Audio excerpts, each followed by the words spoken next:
As the organ inside the chapel thunders Bach's Prelude and Fugue, the King takes his farewell, speaking to the Archbishop of Canterbury. The King, so clearly moved by the service, particularly the end where he laid the standard on the coffin and watched the coffin lowered into the ground, into the vault below.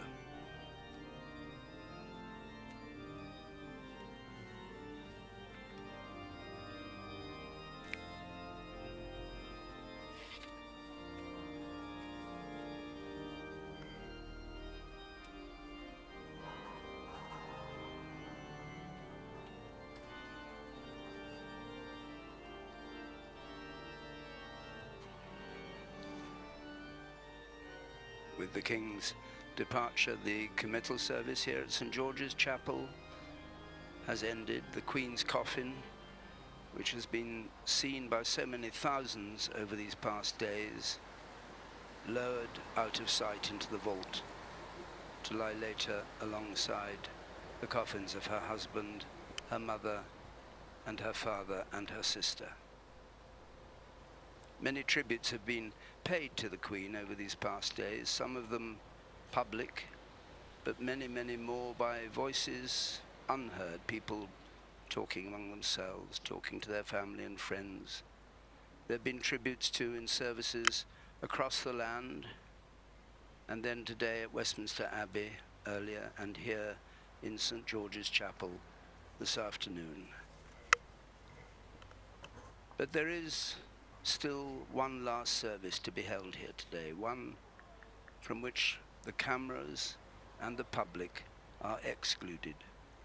A private burial service with just her closest family in attendance.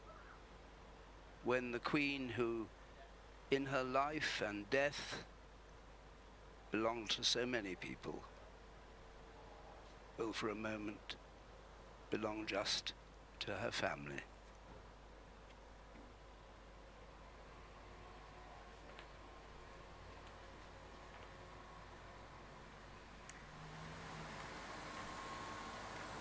And with me watching every moment of that service that was replete with symbolism and poignancy, William Shawcross and Sir David Cannadine. William Shawcross, if I can come to you first of all, the words that so forcibly struck me were the Dean of Windsor's address, saying, "In the midst of our rapidly changing world, her calm and dignified presence has given us confidence to face the future." What were the standout moments for you? He was absolutely right. I thought his words were exquisite. He talked about her great faith, her kindness, which is terribly important, her concerns and her reassuring care for all of us. And he said that her long life has been a blessing to us. And in fact, he was absolutely right. A blessing to all of us as individuals, and a blessing to the country and to the Commonwealth, and thus, I think, to the world. Thank you. David Cannadine, you were watching closely. We had a great moment indeed where we looked through the window of the studio and saw the massed pipes and drums coming down. It was quite a significant moment, and then we moved to this beautiful, peaceful moment inside St. Giles, and to see the family gathered and to see what was indeed a very intimate service. What did you make of it? Well, both that service here at St. George's Chapel and at Westminster Abbey were extraordinary and unforgettable. Cause for sadness and sorrow on the one side, but also amazing spectacle and splendour on the other. And I think we could probably all agree with some words of Queen Victoria that this will be a never to be forgotten day. And both today and in earlier days, I have thought of some words, late life words of the first Queen Elizabeth, which might equally have been spoken by her illustrious successor and namesake, and here they are. "Though God hath raised me high, yet this I count the glory of my crown, that I have reigned with your loves. It is not my desire to live and reign longer than my life and reign shall be for your good. And though you have had and may have many wiser and mightier rulers sitting in this seat, yet you never had nor shall have any that will love you better." Beautiful words. And we must also remember, I think, we talked about this earlier, that what we have just seen has never been seen before. We have been literally witnessing history as it has never been witnessed before, and that is quite a moment for historians to see, I'm sure, David. It certainly is. This particular service that we have just seen has indeed never been seen before, and of course there are many other aspects of these lengthy obsequies beginning at Balmoral that are new and that we have never seen before either, and maybe we will never see them again. Thank you both so much for your final thoughts. They're very much appreciated. Well, what a momentous day it's been. From the might of the military parades and the splendour of Westminster Abbey to that hushed intimacy of St George's Chapel in Windsor. It's often felt in recent days that a veil of sorrow has covered the nation, but the Queen's funeral has surely exemplified her reign. She united us in one final act of togetherness, unifying the United Kingdom and indeed the world beyond in respect, ceremony and significance.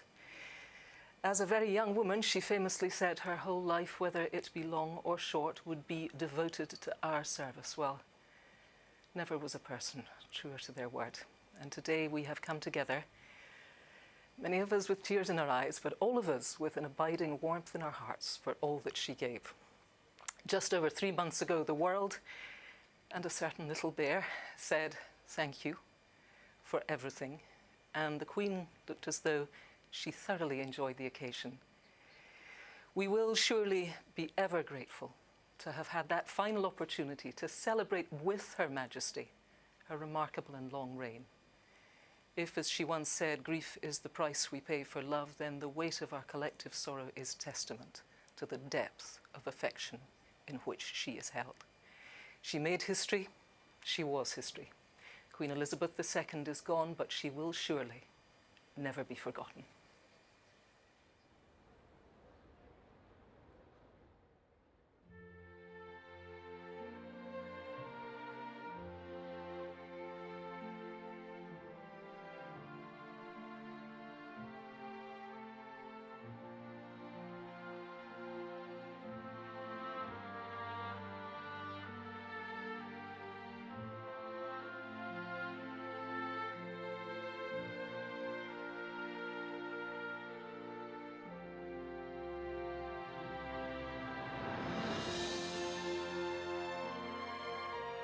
We gather from across the nation, from the Commonwealth, and from the nations of the world, to mourn our loss, to remember her long life of selfless service, and in sure confidence to commit her to the mercy of God, our Maker and Redeemer.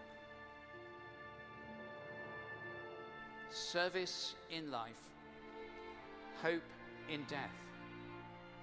All who follow the Queen's example and inspiration of trust and faith in God can with her say, "We will meet again." Let us commend to the mercy of God, our Maker and Redeemer, the soul of Elizabeth, our late Queen.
Of God, the soul of his servant Queen Elizabeth.